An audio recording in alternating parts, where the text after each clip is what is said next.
Welcome to the Secret Keepers Podcast with your host, Kareen Zutleger. Join us as we uncover the hidden thoughts, stories, and moments that help bring light to the healing power of truth and examine how silence can affect us mentally, physically, and spiritually. We'll also share profound stories, interviews, and transformative narratives to help release ourselves from the hidden and step into healing towards inner peace, joy, and fulfillment. Now, here's your healing strategist and host, Kareen.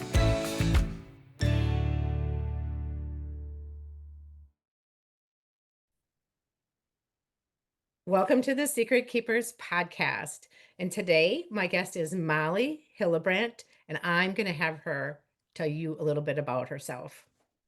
Well, hello. I am a wife and I am a mother of four beautiful little children. They're not so little anymore. They're all getting very big and beautiful and wonderful souls. I also have the privilege and honor of coaching parents and leaders through keynote speaking, through interactive workshops, and executive coaching.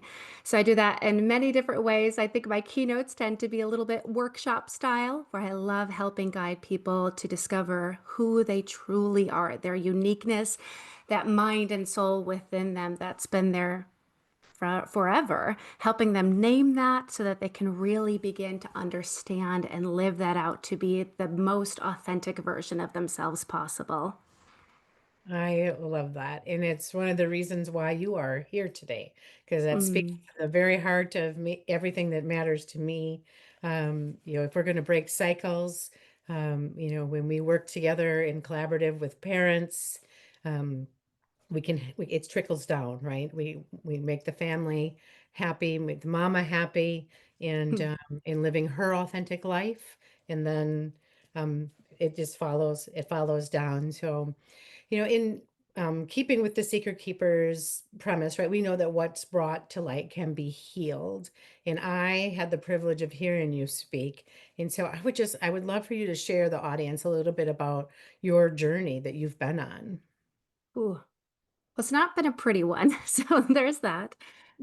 Yeah, so I think back to about maybe 8 years ago when I was at what I thought was the height of my career, the peak of my career, peak of kind of my life at that time. I was an executive at a global software company. I had the nicest house on the block.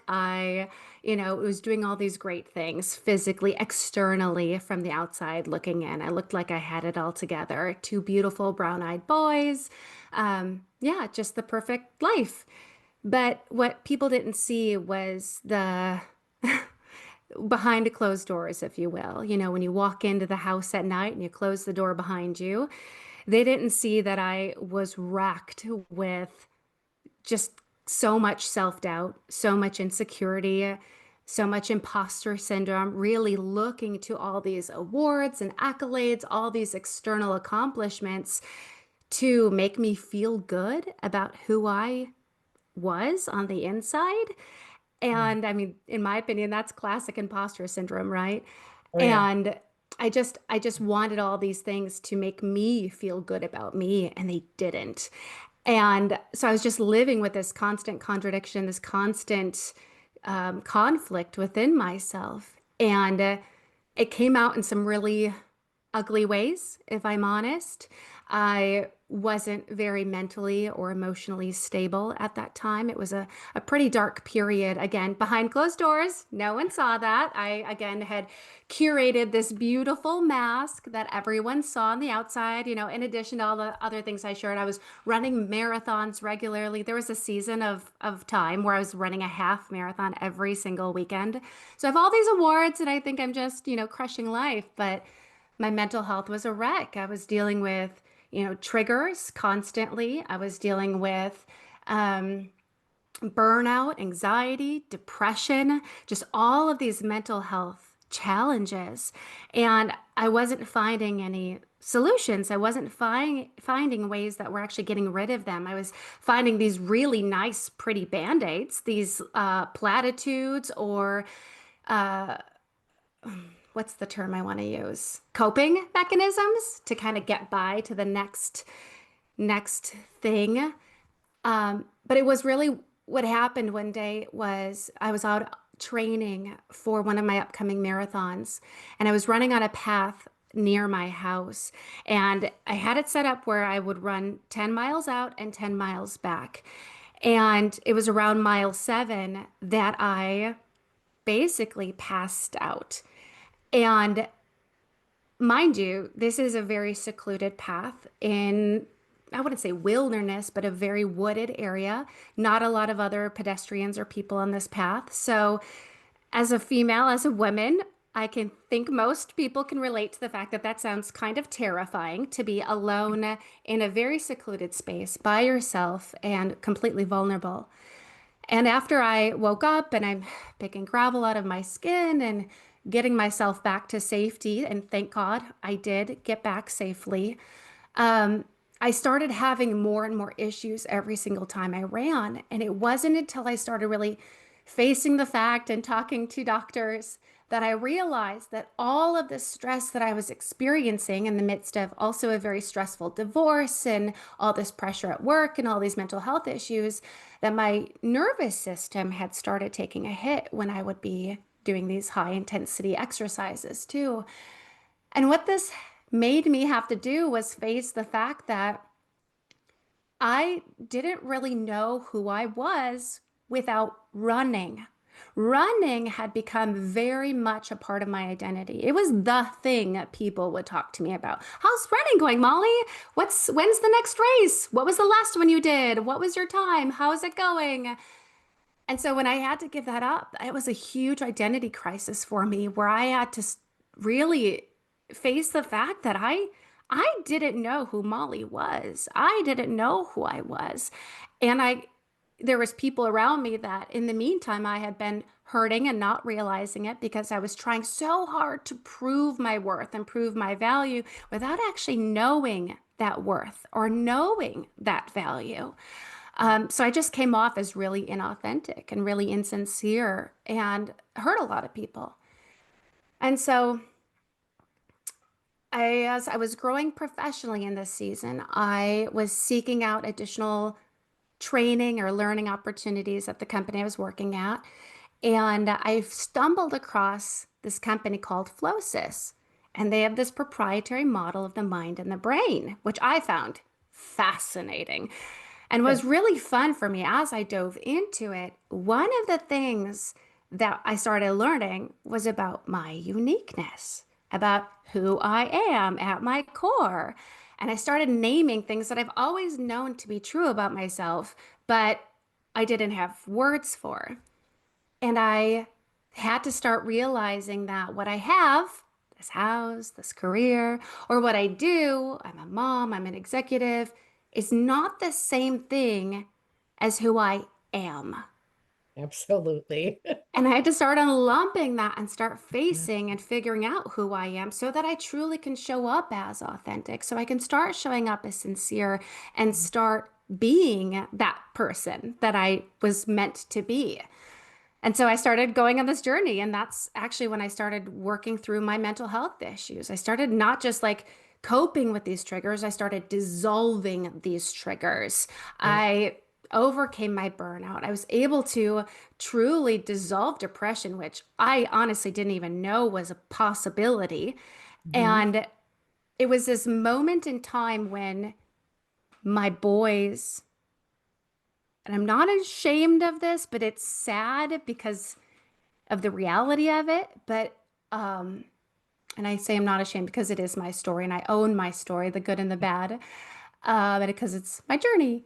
They were the playground bullies. They were the ones who were getting in trouble. And I had to face the fact that that was a big reflection of how I was showing up for them because Sure. that behavior was learned behavior.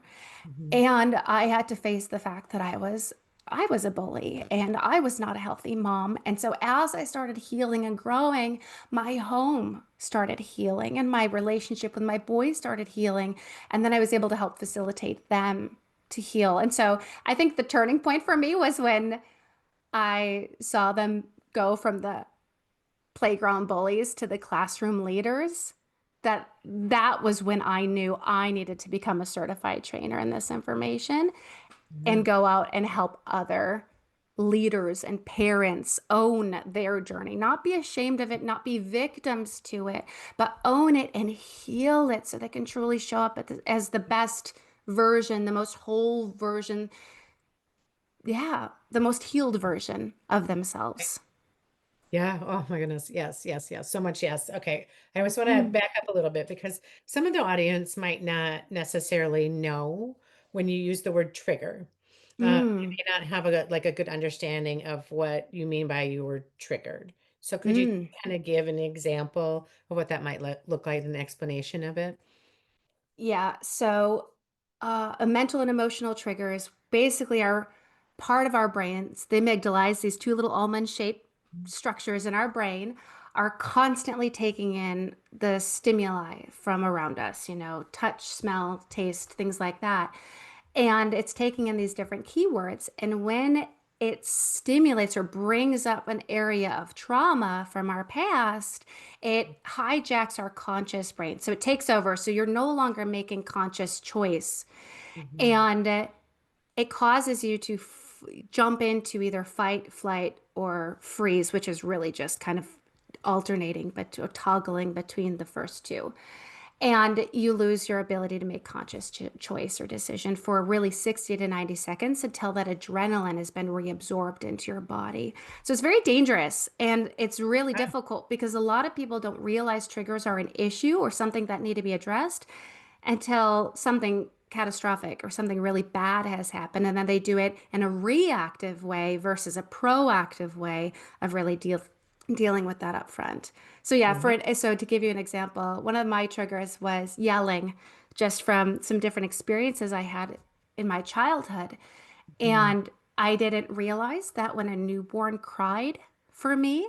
So here I am, this young mother, so excited to welcome this little life into the world. But every Mhm. time my son would cry, I would trigger.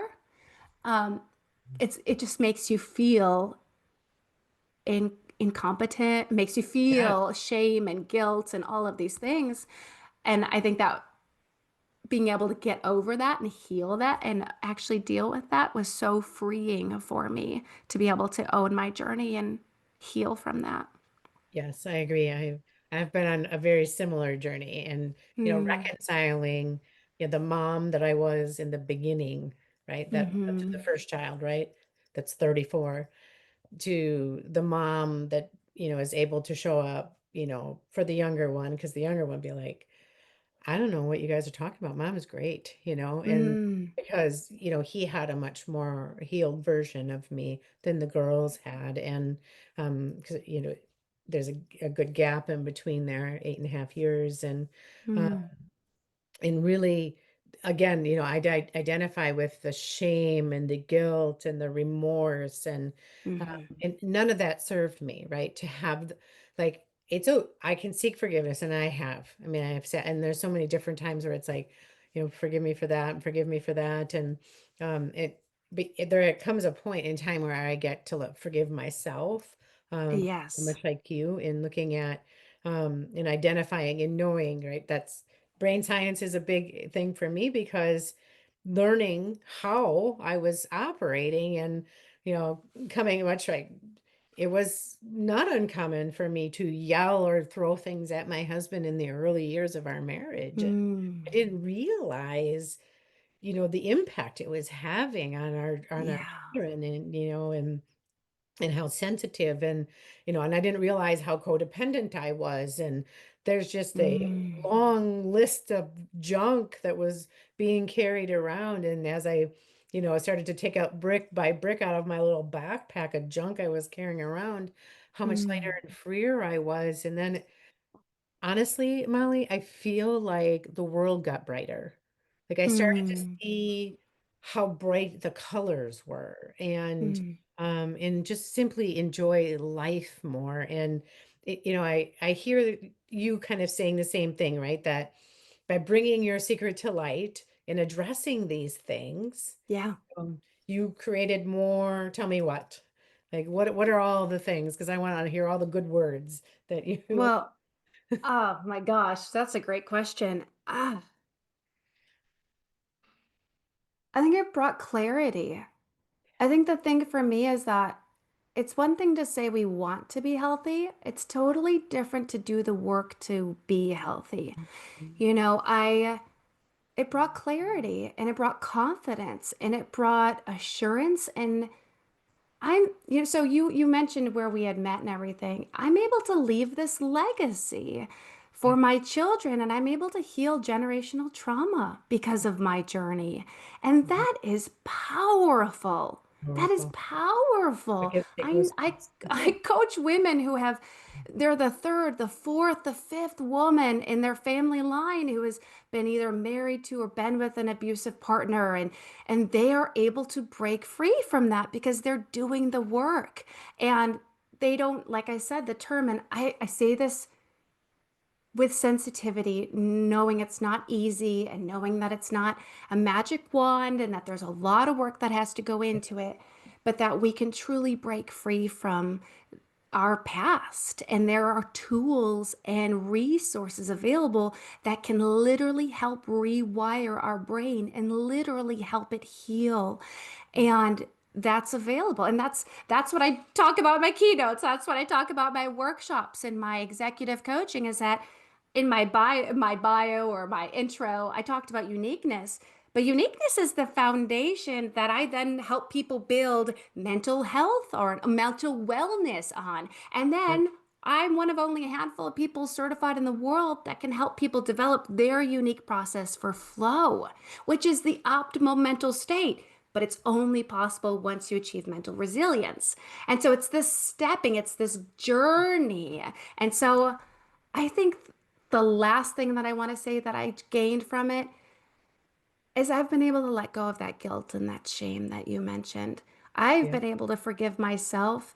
There is this moment, I just got back from a trip into the UK where I had an amazing opportunity to speak at a conference called Illuminate. And I brought my 15-year-old son as my companion, and he and I were at a table with some friends. It was a husband, wife, and their three girls, two teenagers, one elementary aged. And there was this moment when I started sharing my story really vulnerably, and I'm really cognizant of doing that in a safe way that's for my son's benefit. But I had this moment where I actually looked at him and I went, "Oh my gosh, I've never shared that with you before. Are Yeah. you okay? How are you? Are you okay? You don't know this about my story. You don't know this because it's not been for his benefit to know it at this point Right. in his development." And Right. he was so awesome about it. We called it a man moment for him, where he was like, "No, mom, I'm good. People connect with you through your stories. This is for everyone's benefit. Share your story." And it was Oh, this moment of realizing like how much healing has taken place between my son and I from that, like you said, I know.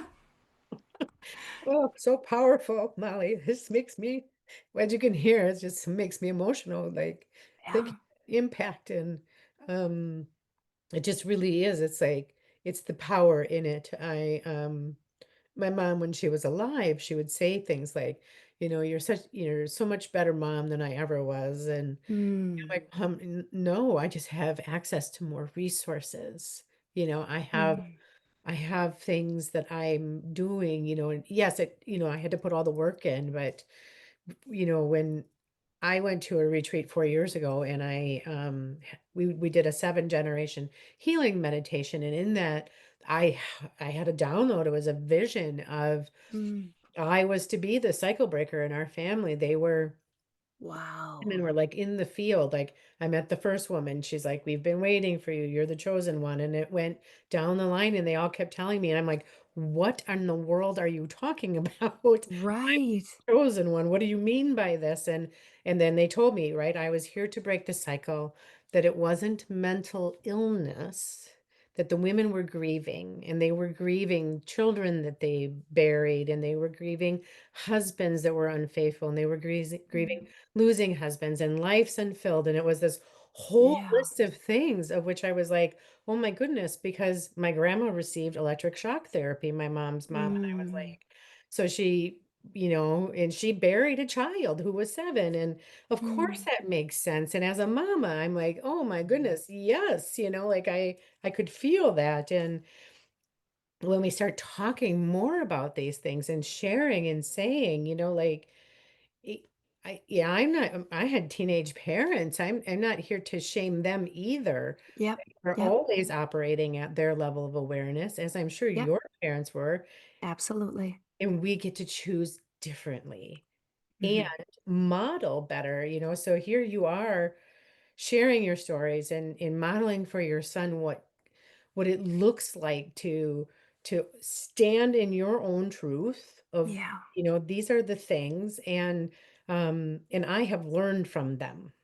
Mm. I have learned from these things. And Yeah. what I'd like to do for you, right, is, what we do for the people when we share our stories is like kind of not maybe simplify the process, but shorten it for you, right? It doesn't have Yeah. to take you 20 years to heal. Maybe we can do it in half that time because you can take all of the things I've experienced and Right. start at that point instead of having to dig through all of the stuff that we did to get to where we are today. Because it's like, Hmm. being able to function and not be and I'm not against medication, and I need to like say this outwardly. If people need medication and for mental illness and things like that, I by all means, I believe in that as well. I believe there's a beautiful blend, and I also am like you where I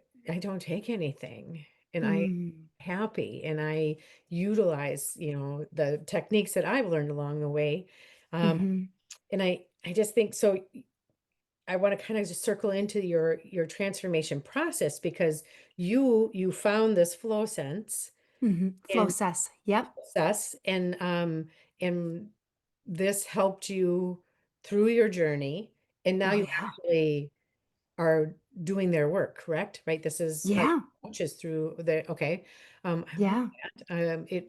Yes, Same. yep, same, right? Because that was me with neuroencoding is taking it in. Joseph McClendon III will say, "Physician, heal thyself." Mm. And at first I was like, I just want to know this stuff and take it out to the streets. And then it was like, oh, wait, sister, you like need to use this on yourself first. And once I started to Yes. apply it, it took me out of some really like very dark, dark moments where I would, Mm. and I start to do pattern interrupts on myself, and now I see it coming easier. But yeah, so Mm. it's such a beautiful journey. And I know, like you alluded to earlier, it's not easy, right? We're never going to downplay the Yep. fact that this takes true grit. I mean, to really look yourself in the mirror and point at yourself and say, I'm the problem. Like I know Mm. that that this whatever is going on is a me thing, because when you're triggered, it's a you thing. You might not have Yep. that awareness of it, but it's a you thing. And it's not Mm. about fault. It's not about blame, right? It's about recognizing I have a choice here now, and it's my responsibility. My responsibility. It can't be, like who's gonna come in and save you from it, right? Hmm. I want a better life for our family. Yes. And continue to model my growth. They see it. It will never like justify or excuse the way I behaved in the early years. And Hmm. again, much like you, yeah, I own it. I Yep. did it. Yep. I Me. was wrong. I say it all the time. Yep. Yeah, and I've healed. Right. So that's who she was. And she gets to come along on the journey, Yep. but it's not who I am anymore. Completely. Right. Yeah.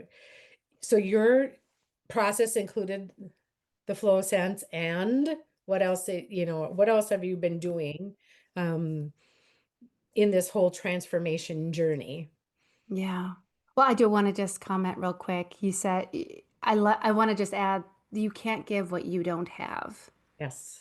You know, if I can't give you a gift that I don't have in my possession, right? So it's like True. it does take us as parents, as leaders, to be the first to be willing to do the hard thing, be willing to do the work, right? And if we want that better life for our family, then we need to be willing to do that first and to own where we've been wrong. We don't need to ignore it. We don't need to, pretend it didn't happen. We don't need to Right. bury our head in the sand. We Keep it don't under need the to, rug. all of that. It's like, we also don't need to rehash it constantly and live in Right. constant perpetual guilt and shame. And so it's how can we heal from it? How can we go forward and own, yeah, I totally messed up. I was wrong. Own it. And now this is who I am today because I love teaching my kids that perfection isn't the goal. No. We're focused on progress, that whole progress over perfection. And if I'm holding myself to this perfection standard, guess what I'm teaching them? Oh, That yes. that's what they have to try to reach and that it's actually attainable because if that's my goal, then they think it's attainable. So I'm really quick to admit when I'm wrong to help them realize adults make mistakes. We all make mistakes. What do we do about it? What is our way of responding to a mistake? That's what defines the health of a culture, the health of an organization, the health, in our family system. So I wanted to comment on that. But Yeah. No, I love it. yeah. Thank you for that input. And it is, it's, it will infect everything if we don't acknowledge. And we are always modeling. We're modeling for our own kids. We're modeling for the kids next door. We're modeling for the kids in the grocery store, how we behave. And then for other adults, people see us, how we interact with each other. Um, and I'm not, this whole perfection thing, there are still going to be things that come up Oh because my gosh. we're continuing, evolving as a soul. Yes. And it's like Yes. this stuff keeps coming up and coming back around. And there's going to be, I was triggered last week. A week ago Mm-hmm. today, I was triggered and did not handle it well. Mm. I will openly admit. And, um, and then it was like, oh, you know, recognizing, I need to apologize here. I need to do Mm. that and own it because Mm-hmm. otherwise, then for sure it's like, oh, she's a fraud, and it's like, I'm not a Mm. fraud, I'm a human. And much like you, there is no such thing as perfection. Um, Right. there is, everyday recognition that I am a human being and that every day I put one foot in front of the other and continue to move forward. So, Yeah. thank Growth. you yes, it's growth, right? Growth is always good and in enjoying your life and Mm. right it's like I want to have fun. I want to be playful and um if I'm caught in this perpetual cycle of guilt and shame and all of the other junk that I'm carrying around, it's hard to be playful. It's hard to feel joy, Mm. or to have gratitude. Mm. To feel the sense of wonder when I'm looking around. Like I said, everything seems brighter and bluer and, I Yeah. look at the clouds are like more puffy and I don't know. I just look at life and see, isn't it just amazing? It's so incredible. Mm. And I think, but I love yes, that. back into your Yeah. transformation story. Let's unpack that a little bit more. Yeah. So I just want to clarify your question. So it was kind of what have I done to kind of continue on this journey, or what did that look like? Could you Yeah, clarify that? yeah, yeah. Okay. Just yeah. What is it? You've done the flow sense, and we know that. Mhm. But what other things have you done to get where you are Yeah. today? I would say the biggest thing is so Flosis for me, it's something that the tools and the principles, it's something that our whole family operates with. And so it's not, yeah, it's been a massive transformation for me. Like I truly feel as though I've experienced transformation because of it. My husband has also gone through it and he has experienced that too. So it's been remarkable to see us both go from very broken people to very whole and healed people. Healed is not the right word. Uh, but the concept, you know what I mean, of like Hmm? um, being able to show up as the healthiest versions of ourselves. So the other huge, huge piece for me is community. Mm, Community, there's this recent study, and I'm not going to quote it correctly, but a recent study looking at thousands of participants, and it was over decades, shows that the people that live the longest and are the healthiest are the ones that are engaged in a community. yes. And I look back on my mental health, and where it was the rockiest was when I was isolating.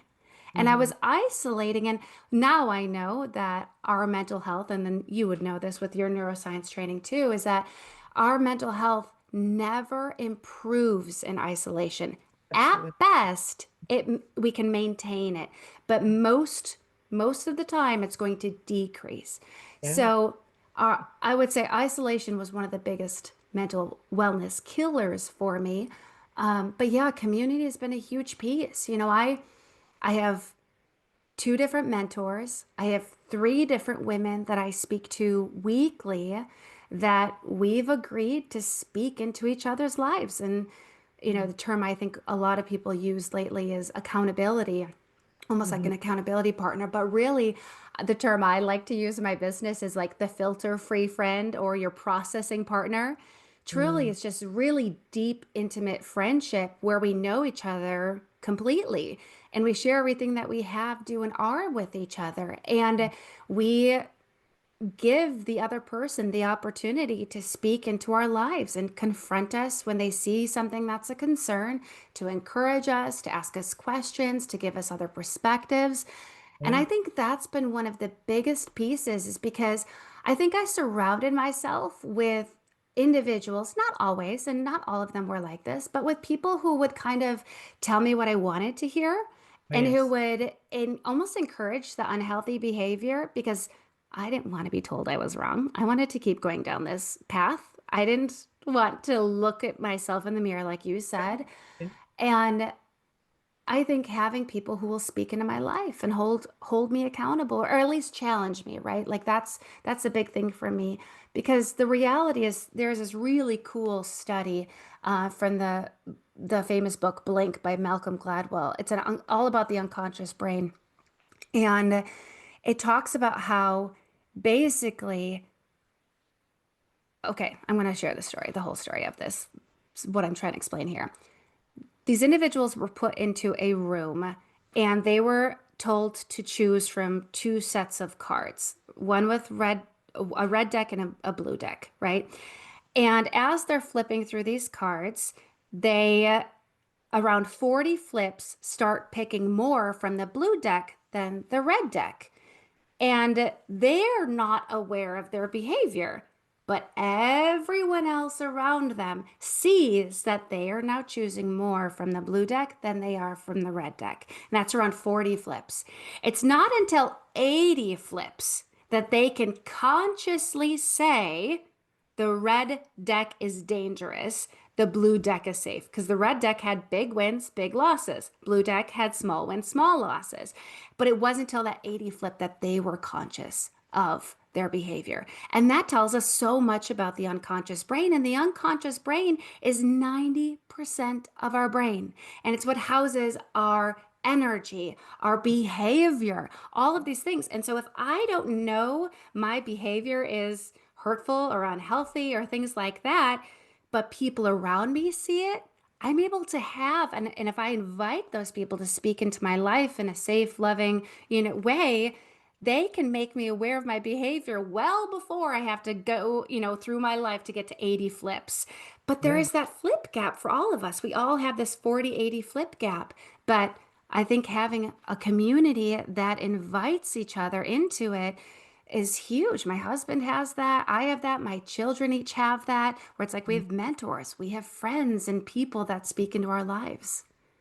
I love that. And right, it's important because people say, well, why do I need a life coach? Or why do I need a mentor? Or why do you Yep. continue to have a mentor? And, why do you continue to have a coach? And it's like, I'm always going to need somebody else to speak into my life. And it can't be, Larry up the Absolutely. street. It has to be somebody that is willing to call me to the carpet, that can help me see my blind spots, Yeah.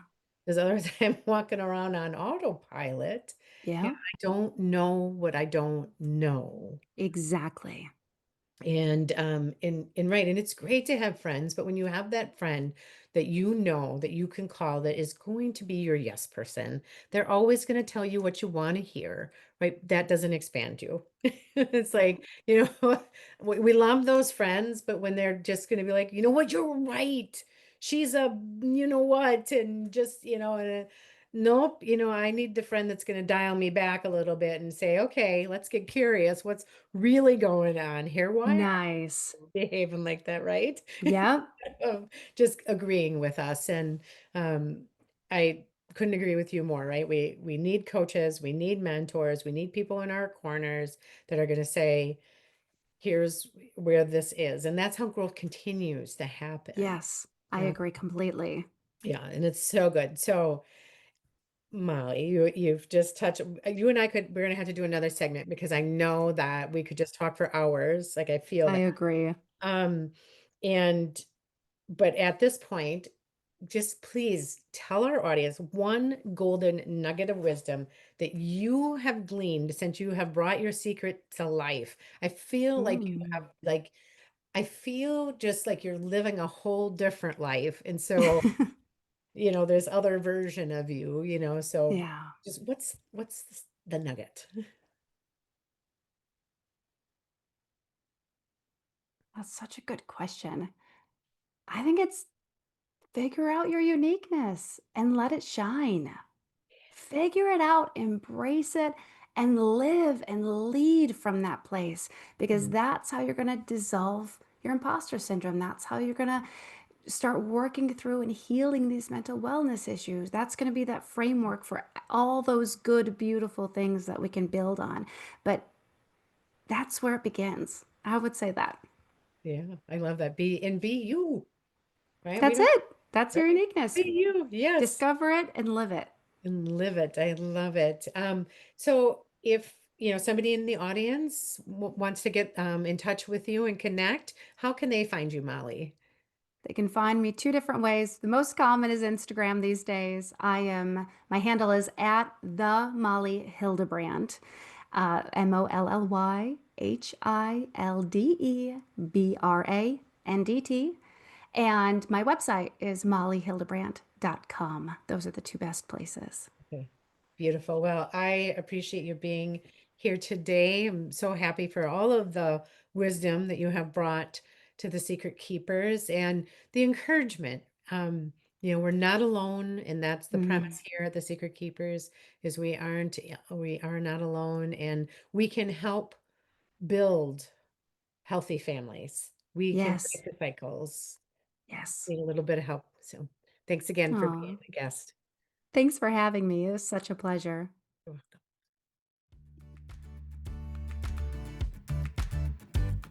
Thank you for joining the Secret Keepers podcast. If you found this episode helpful, please give us a like and follow so we can invite you back. And if you just want more, visit CorrineZuleger.com. Remember, you're not alone.